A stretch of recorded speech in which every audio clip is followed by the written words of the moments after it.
Imagine this. You're just a 12-year-old boy, living in a quiet Bulgarian village in the year 1550. The morning mist hugs the valley like a soft blanket as you help your father guide the sheep through dew-covered grass. The gentle clinking of the bells around their necks creates a familiar melody, the same one you've aired every day of your life. Inside, your mother prepares breakfast, fresh, warm bread and goat's milk. It tastes like comfort, like home, like everything safe and known. Then, a sound breaks the peace, the thunder of hooves striking the cobblestones. Your father's face turns pale, as white as parchment. Your mother drops the clay jug in her hands. It shatters on the floor, just like the calm you've always known. Because everyone in the village recognizes that sound. The Sultan's men have arrived. You hide behind a wooden cart and watch as Ottoman officials dismount their spotless horses. Their silk robes remain flawless despite the long ride. In their hands, they carry scrolls and lists, and their eyes move over the villagers with a detached, measuring gaze like merchants sizing up livestock. Then one of them points at you. Your mother falls to her knees, pleading in desperate cries, using words the officials ignore. Your father says nothing. He knows what resistance will cost. To defy them is to doom the entire family. You're pulled away with false promises, that you will serve the Sultan, that you will rise to greatness, that this is an honor. But as the cart lurches forward, leaving your village behind, all you hear are your mother's sobs fading with the distance. You will never see her again. This is how your new life begins as a palace boy, a guilm in one of the most powerful empires the world has ever known. And behind those palace walls await things far darker than anything you've left behind. Things that will make you yearn for the quiet mornings with the sheep, lost in the misty hills of your childhood.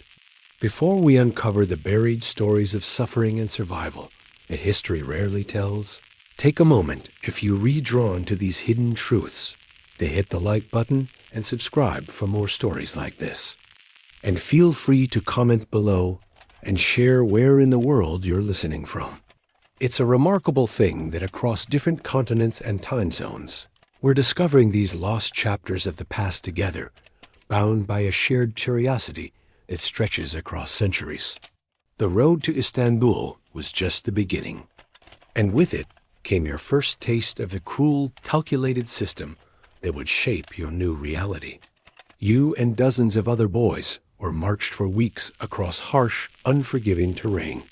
You were poorly fed, forced to sleep in the open or under makeshift shelters that barely shielded you from wind and rain.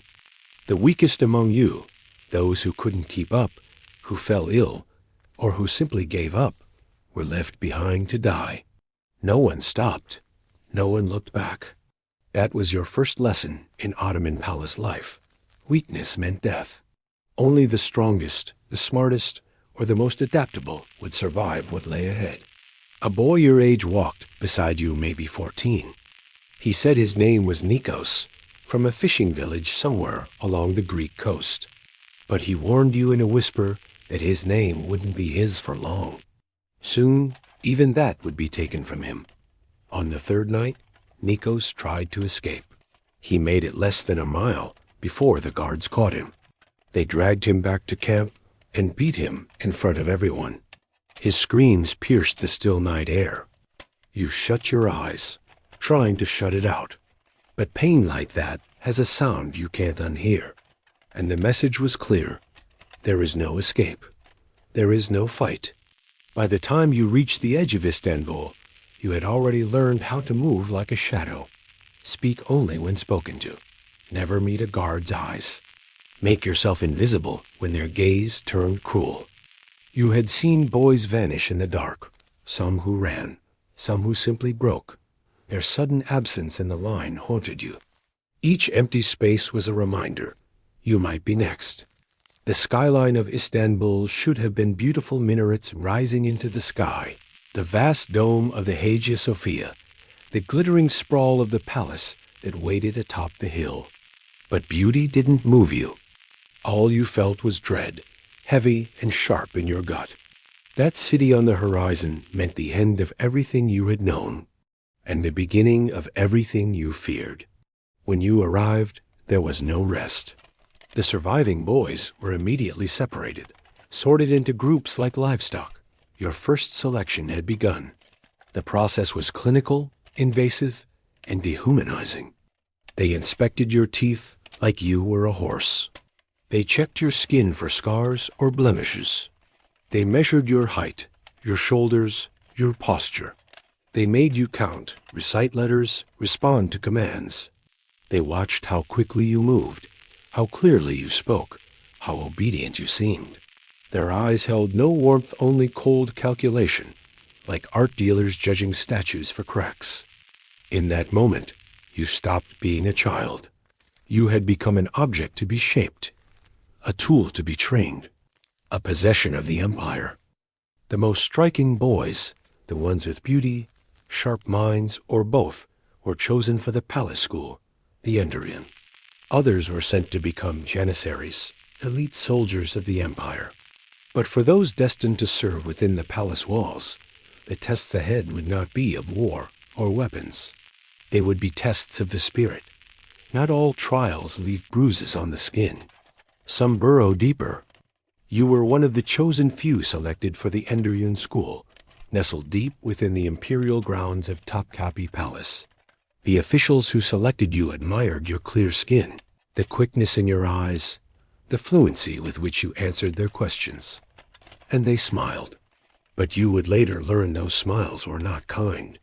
They were the smiles of men who had found something valuable, something they believed could be shaped, owned, consumed. Their smiles were not approval. They were appetite.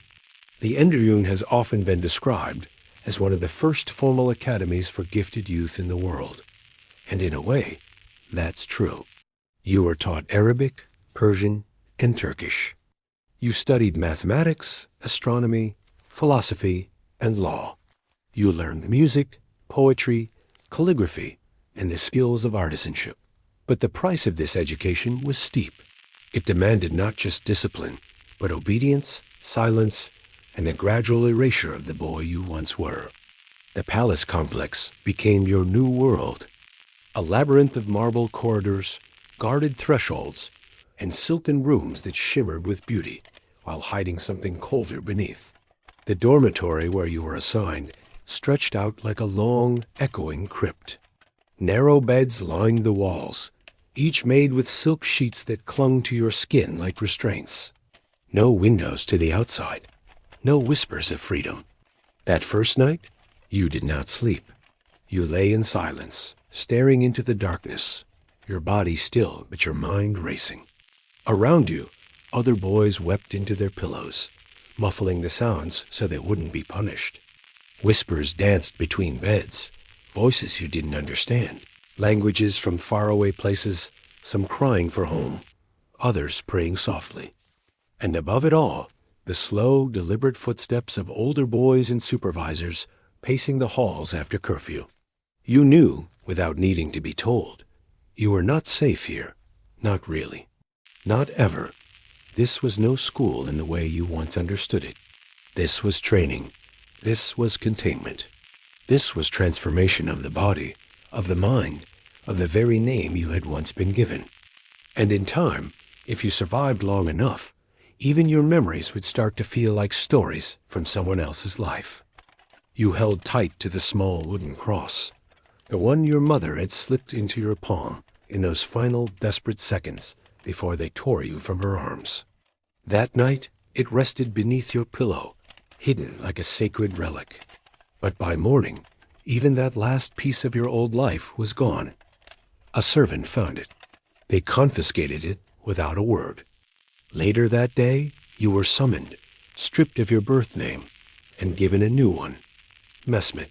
From that moment forward, you are no longer the son of a shepherd from a Christian village.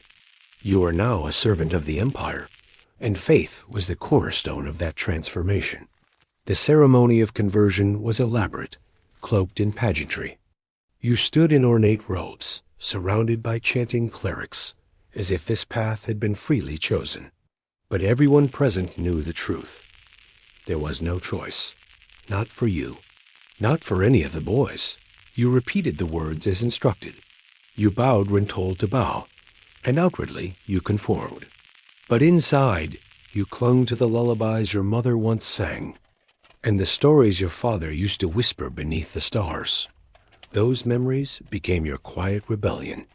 The most dangerous part of the palace wasn't to the guards or the rules or the endless expectations. It was the subtle, patient process of breaking you down, of remolding you into something useful. Here, education wasn't just about language, art, or science. It was about control. Control over your thoughts, over your body, over your very sense of self. You lived inside a structure of endless hierarchy. Advancement didn't just require obedience or brilliance. It required pleasing those above you. And pleasing could mean things no child should ever have to learn. You learned this truth your first week. His name was Amit. He had been in the palace school for 3 years. Older, confident, and well-liked by the instructors. One evening, he sat beside you on your bed without invitation. "You're new," he said casually, as though he were offering guidance. "You don't understand how things work here. But I do. I can protect you, teach you, help you rise." His voice was smooth, practiced. His hand rested on your shoulder, the pressure light but calculated. You froze. You were 12. No stranger had ever touched you before. Something about his voice, about the way his fingers lingered, made your skin go cold. "The teachers listened to me," he continued, "and I put in good words for the boys who appreciate that." His voice dropped to a whisper. "There are special ways to say thank you, ways that stay just between us." In that moment, you faced the same impossible decision countless boys had faced before you. Refuse and risk punishment, alienation, even expulsion from the ranks of the promising. Or accept and surrender the last remnants of your childhood innocence to a system that treated your body like currency, a thing to be exchanged for safety, status, or a fleeting sense of power. No one would come to help you. No one ever did, because here, this wasn't a secret. It was an institution. There were no good choices, only survival. The palace existed within a vast, unseen network of power and predation, an ecosystem that had evolved over generations, sustained by silence, ritual, and fear. At its heart was a hierarchy built not just on scholarship or obedience, but on control, particularly over the bodies and minds of the boys who passed through its marble corridors. The eunuchs held considerable influence. Most had once been boys, like you, taken, altered, reshaped. Many bore deep, invisible wounds of their own. But instead of offering protection, they often became the most ruthless keepers of the system. They understood every crack in the palace's structure, every custom and expectation. They knew exactly when a boy was most vulnerable, because they had once been that boy. And so, with cold precision, they maintained order. Older students preyed on younger ones, replicating the cycles of abuse they themselves had suffered. It was hazing, only far more calculated, far more enduring. To survive meant to adapt. To climb, you had to submit. To resist, you had to disappear. The lines between discipline, privilege, and exploitation blurred until they no longer seemed like separate things. The abuse wasn't hidden in shadowy corners. It wasn't whispered about in shame. It was ritual. It was rank. It was tradition. Palace officials, high-ranking tutors, and administrators moved through this world with impunity. They took what they wanted, and what they wanted was often youth, beauty, and silence. The most disturbing part? This wasn't seen as a violation of palace order. It was the order. A boy favored by a powerful patron might receive better meals, new garments, private tutors. He might rise quickly through the ranks, earning praise and privilege while others struggled. But if you displeased someone, or worse, refused them, you could find yourself reassigned to menial labor. Humiliated in public, beaten in private, or quietly erased from palace records altogether. The message was clear. Your worth was conditional. Your body negotiable. Your silence expected. The psychological toll was immense. You and the other boys endured what today might be recognized as complex trauma. But in that world, it was called education. Some boys learned to manipulate the system. They smiled, they flirted, they gave in. They became charming, polished, indispensable. Others broke. They retreated inward, spoke little, and moved like ghosts through the halls. Not quite alive, but not yet gone. You saw both paths with your own eyes. Dmitri, taken from a village not far from your own, chose the first. He smiled brightly, learned the names of the most influential tutors, and let himself be pulled into their orbit. Within months, he had softer clothes, better meals, and lessons tailored just for him. You barely recognized him, not because he looked different, but because he no longer looked afraid. And in a place like this, losing your fear wasn't freedom. It was surrender. But Dmitri's eyes had gone hollow. He no longer spoke of home, or of the mother who had braided his hair before the soldiers came. When new boys arrived, he looked at them the way the officials had once looked at him, with a gaze not cruel, but detached, measuring, assessing. The hunted had become the handler. And in the palace, that was what survival often looked like. Stephanos, on the other hand, chose a different path. He was from a quiet fishing village along the Aegean coast, his hands still calloused from casting nets. He rejected every advance, refused to bend, and endured the consequences in silence. Beatings, isolation, endless labor, he took them all with a quiet that bordered on defiance. He did what was required. No more. He spoke rarely. He kept to himself.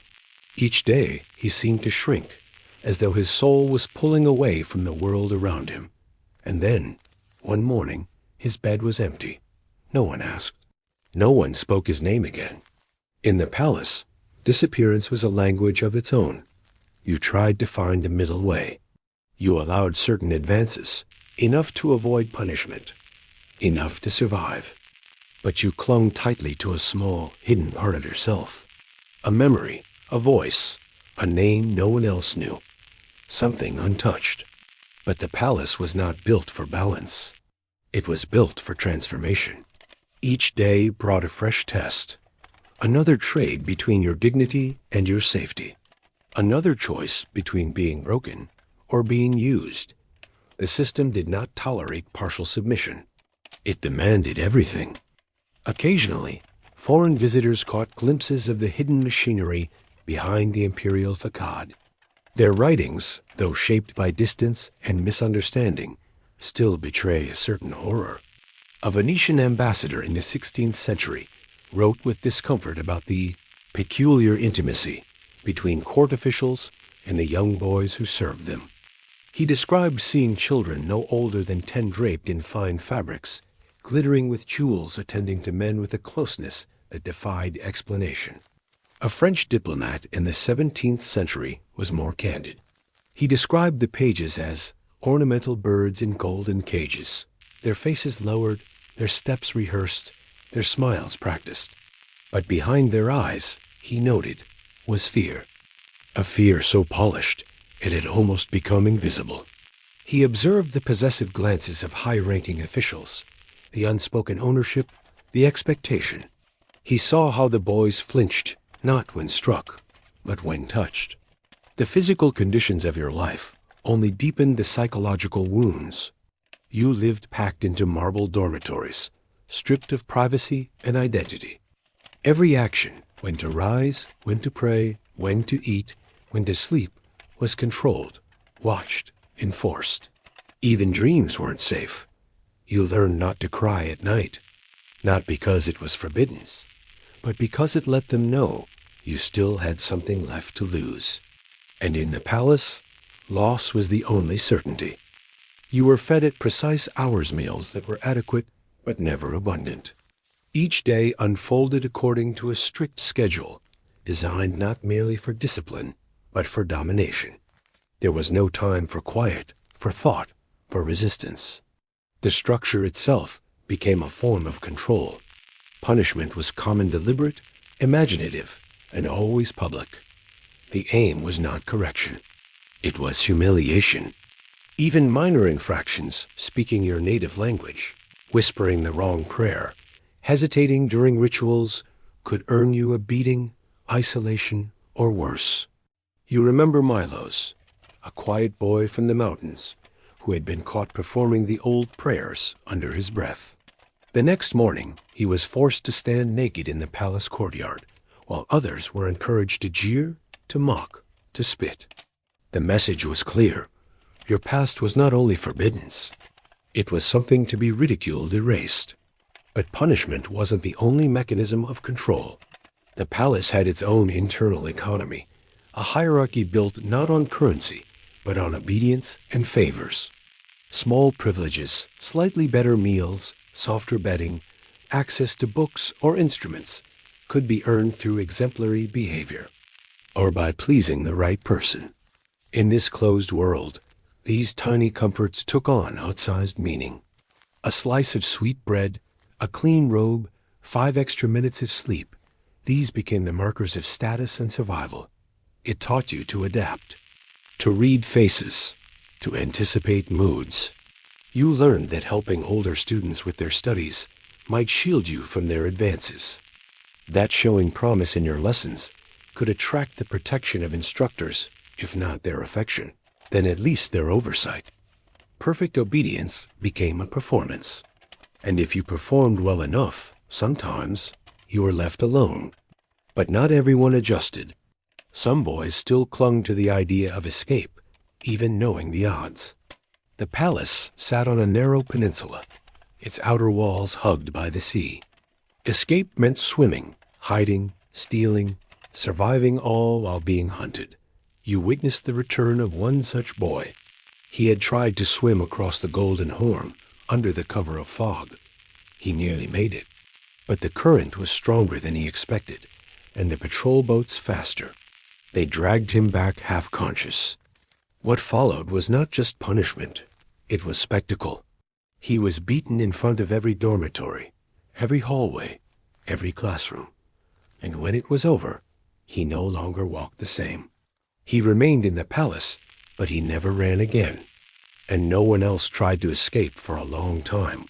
He became a warning to all of you. Broken, barely functional. A living reminder of what happens to those who choose defiance over obedience. The few boys who did manage to escape faced another, even more cruel reality. They had been in the palace system for so long, and their original identities so thoroughly erased, that returning to their former lives was nearly impossible. Some were no longer recognized by their families. Others were rejected outright, viewed by their communities as traitors or religious turncoats. Even if they were welcomed back, they possessed few practical skills to help them survive outside the imperial structure. Most of those who fled were recaptured within days, and the rare few who stayed free often drifted aimlessly through a world that no longer had a place for them.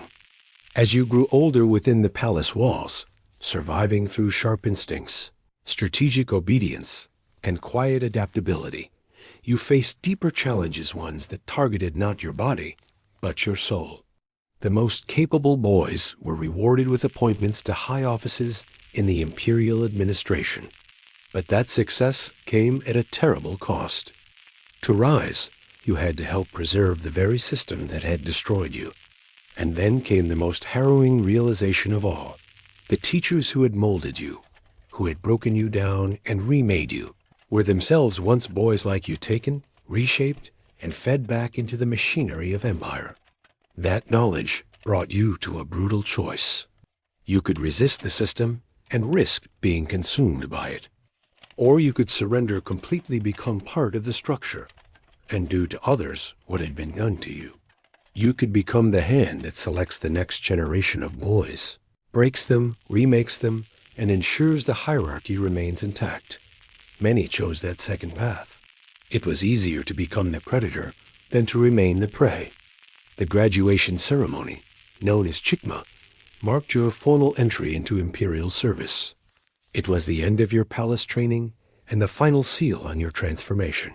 You emerged from years of conditioning as a young man fluent in multiple languages, trained in administration, law, diplomacy, literature, and the sciences. To the world, you were a polished product of elite education.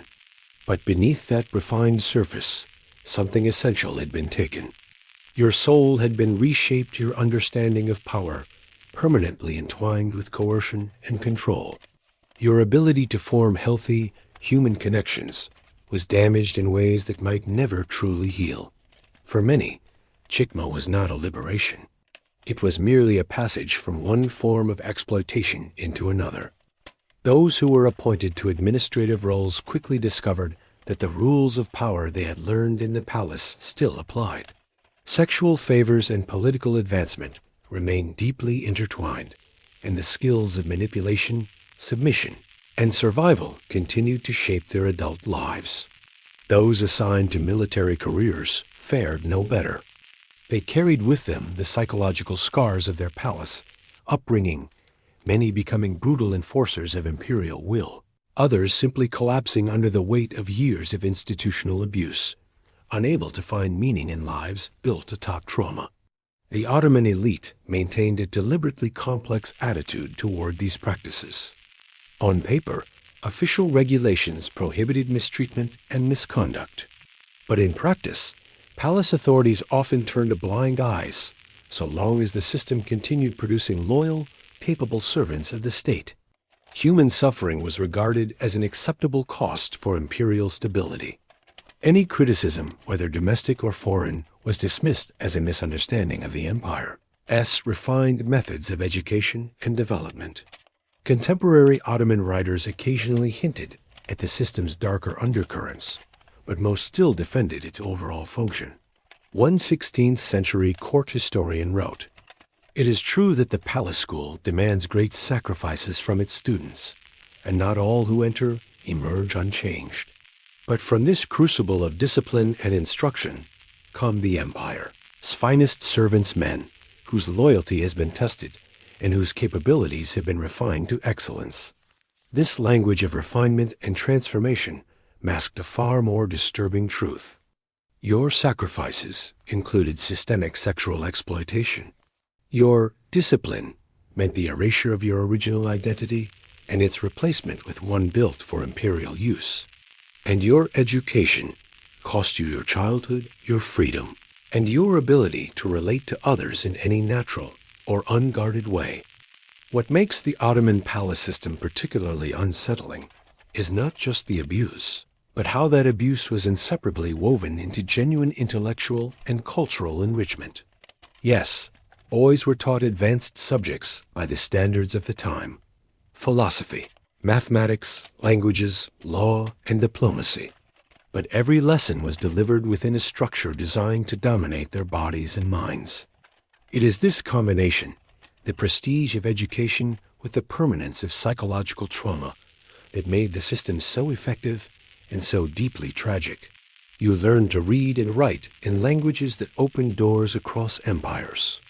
You studied sciences and mathematics that stood at the frontier of knowledge for your era. You were trained in diplomacy, administration, and military strategy skills that would follow you throughout your life.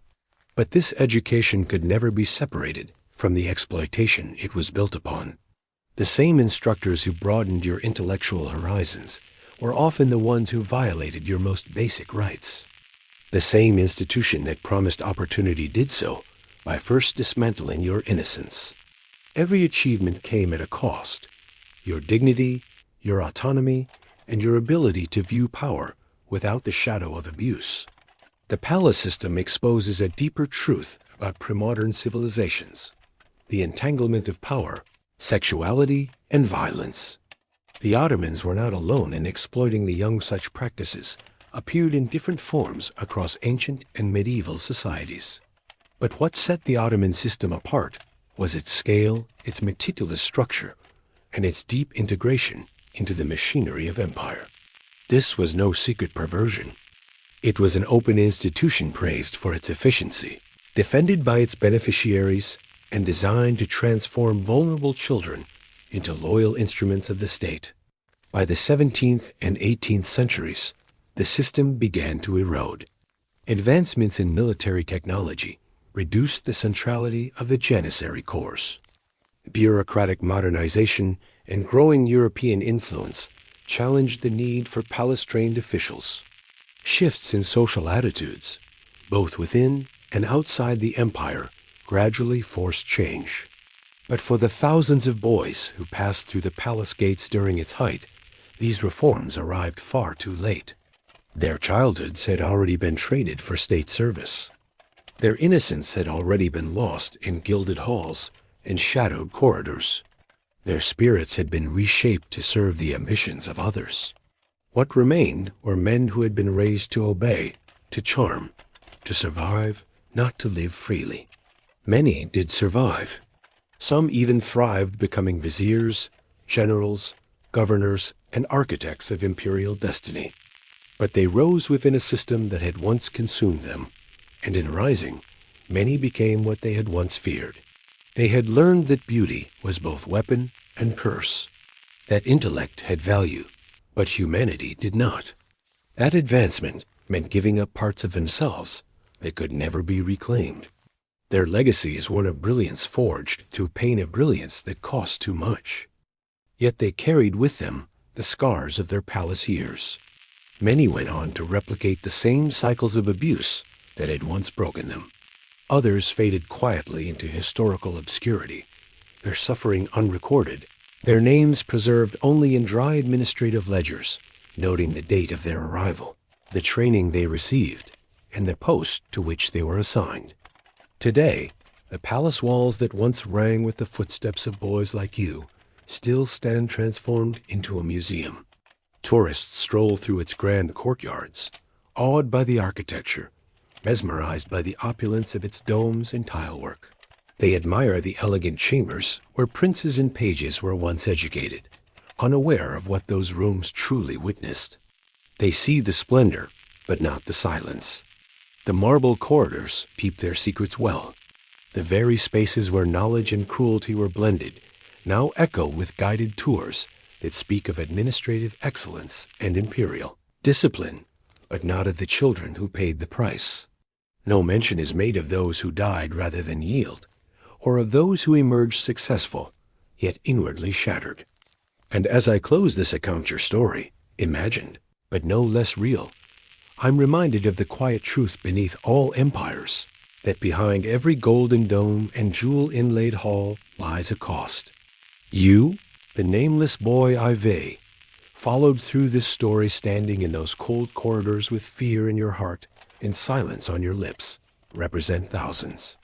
Children taken from their homes, stripped of language and memory, molded into tools for a cause they never chose. Your name was never written in the books that mattered. Your pain was never honored in the records of glory. Yet your shadow still lingers in the palace stone, a quiet presence reminding us of a truth too often forgotten, that the glory of empires is built on the backs of the voiceless. That suffering institutionalized becomes invisible, and that the true horror was not merely the abuse itself, but how routine it became, how normalized, how necessary, how deliberately forgotten. You and boys like you lived and died in a system that saw you not as children, not as souls with dreams and fears, but as beautiful objects to be molded, used, and forgotten. Your stories must not be remembered as distant curiosities, lost in the footnotes of exotic empires. They are not ornaments of history. They are testimonies to human resilience, carved out of silence and pain, in the face of institutional cruelty refined over centuries. The morning air that once carried your hesitant footsteps through marble corridors has long since stilled. But your story lingers. It echoes through time, not to haunt, but to demand remembrance, to demand that we bear witness. In remembering you, we do more than recall a single lost life. We honor all the children throughout history who have been fed into the machinery of power, used, reshaped, and discarded by systems that valued conquest over compassion, empire over innocence. And by keeping your story alive, we speak at last on behalf of those who are never allowed to speak for themselves.